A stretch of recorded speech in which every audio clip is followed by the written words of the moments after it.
Aquest és un projecte que està obert a totes aquelles persones que hi vulguin treballar. Bé, un cop dit això, suposo que ja sabeu els resultats que hi ha hagut a la comarca. A la comarca la CUP hem sigut la tercera força. I no només això, sinó que a més no només això, sinó que en un poble concret de la comarca, que no sé si us sona, es diu la Vilella Alta, hem sigut la força més votada.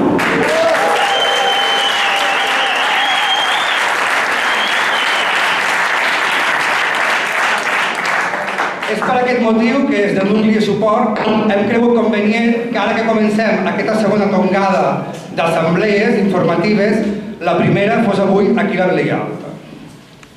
Un cop feta aquesta explicació, us convidaria a fer una reflexió, i és que si els resultats han sigut els que han sigut, no és fruit de la casualitat, i els orígens de per què estem avui aquí els hauríem d'anar a buscar fa 5 anys enrere. Concretament, al novembre del 2007. Aquell mes, un grup vicent de la comarca, que teníem un projecte, volíem fer un projecte comú, ens vam reunir en assemblea per tal de tirar-la endavant. D'aquella primera assemblea no en va sortir res concret i per això hi va haver una segona assemblea i una tercera, i d'aquí va sortir el col·lectiu independentista del Priorat. El col·lectiu ha sigut l'encarregat de mantenir encesa la flama de l'esquerra independentista durant 5 anys en aquesta comarca. Però no només això, sinó que la gent del col·lectiu va voler anar molt més enllà i començar un projecte encara més ambiciós. Aquest projecte va veure la llum ara fa un any, i és el Casal Pere Joan Barceló Carrasclet. Junt amb el Casal també va néixer l'Assemblea de Joves del Priorat, que actualment es diu Arran Priorat. I aquests són els que van donar l'empenta perquè es creés un nucli del CPC a l'Institut Priorat, del Sindicat d'Estudiants dels Països Catalans. A més, des del Casal també s'han posat les eines perquè hi hagi un nucli de la COS, de la Coordinadora Obrera Sindical. Us explico tot això d'una banda per aprofitar i dir que avui el col·lectiu independentista del Priorat celebra el seu 5è aniversari. I és també el primer aniversari del Casal Carrasclet, i que aquesta nit fem un concert als Guiamets on tots i totes hi esteu convidats. Per cert, que el concert actua Los Mano Rock, Los Cucos i els Lunatics.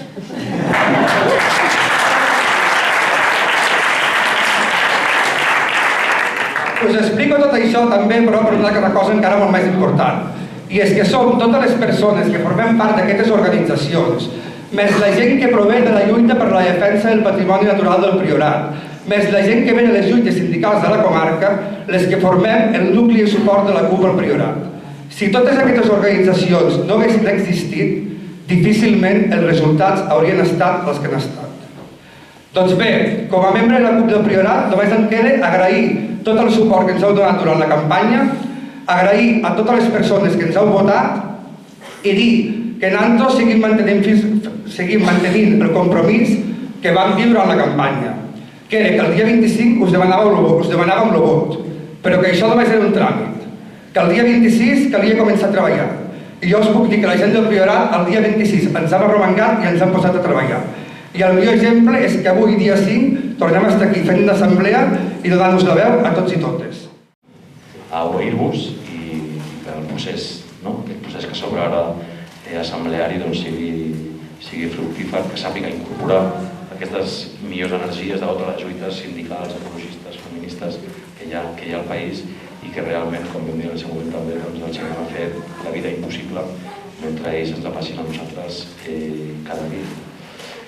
La resta, avui caldria dir que si tots els països catalans o aquest tros, que és el Principat, s'hagués comportat amb la Vilella Alta, en una altra fase estaríem no al Priorat, sinó gairebé a Reykjavik, a Islàndia, perquè el primer cada dia més que ens anem a pagar el deute i que, per tant, tot allò que ens roben cada dia, perquè ens roben cada dia, penseu que hi ha d'haver un cop d'estat financer perpetrat al país veí, a l'agost del 2011, quan traïdoria i nocturnitat, PP i PSOE, aquella Constitució immodificable sacrosanta, incorporen un article 135, que és la que imposa un règim d'esclavitud, que és el règim de la deutecràcia, que diu que el primer que s'ha de fer és pagar el deute, un deute que és bancari, que és privat i que s'ha reconvertit en públic. I anem ja pel quart rescat bancari.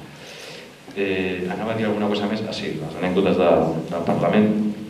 La primera va ser que vam anar a la Comissió d'Interior, sabeu, a les pilotes de goma com a convidats, És veritat que la simple presència de dissidència ja no estan acostumats, que l'altre vagi com a Wally o que anem com a Wally ja és accidental, però també es nota, però és veritat que no suporten, el que no suporten és la llum i els taquígrafs.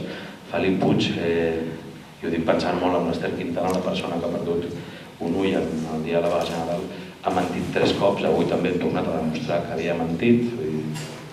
Primer va dir que no hi havia salves, que no s'havien disparat salves, després que no s'havien disparat pilotes, avui acaben de reconèixer que sí, que segurament van disparar algun projectil.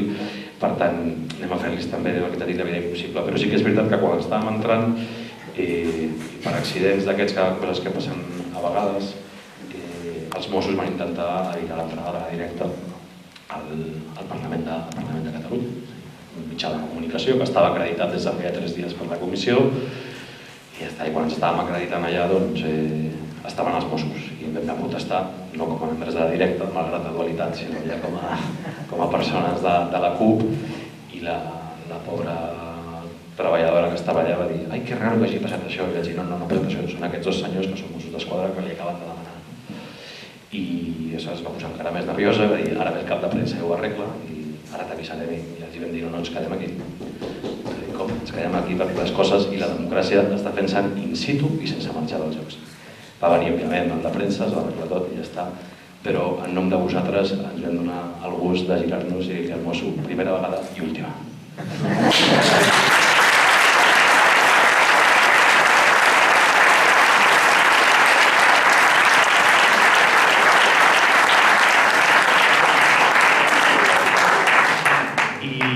I l'altre és ahir, que vam anar a fer uns papers d'aquests raros, i ens van dir, podeu riure, òbviament, ens van explicar com s'havia de fer la declaració obligatòria de béns i riqueses.